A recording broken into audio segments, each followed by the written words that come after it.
महाराष्ट्र विद्युत वितरण कंपनी की 11 कीवी उच्च दाब विद्युत आपूर्ति निम्न दाब विद्युत आपूर्ति से अचानक विद्युत दाब दुगना हो गया और चिखली गेट क्षेत्र में कई उपभोक्ताओं के घरों में विद्युत मीटर जल गए। साथ ही टीवी, पंखा, फ्रिज, इन्वर्टर आदि बिजली उपकरण जल गए हैं। इस घटना से महाराष्ट्र विद्युत वितरण कंपनी के उपभोक्ताओं को लाखों का नुकसान हुआ है, लेकिन सौभाग्य से कोई जनहानि नहीं हुई है। जब स्थानीय नागरिकों ने मुख्य अभियंता सहित संबंधित अधिकारियों को मोबाइल फोन से सूचना दी तो घटना के 2 घंटे बीत जाने के बावजूद कोई अधिकारी पंचनामा नहीं करने आए, लेकिन बाद में बिजली कर्मचारी आए और अपना काम शुरू कर दिए। तहसील के नागरिकों को हर समय ऐसी घटनाओं का सामना करना पड़ता है।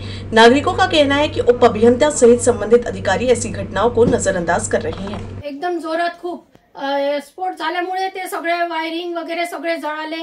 मुलीला चार्जर पाठीवर लागलं फुटून, फ्रीज, टीव्ही, मिक्सर सगळे हे झाले। मीटर जळालं पूर्ण आमच्या घरचं, पूर्ण 4-5-6 रूमचं आमचं नुकसान झालेलं आहे।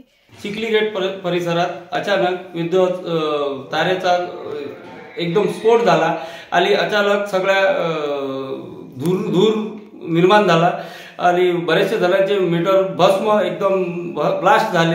बरेचसे टीव्ही, कूलर, फ्रीज आणि विद्युतवर चालणाऱ्या पूर्ण यंत्रणा हे पूर्णतः खाक झाली।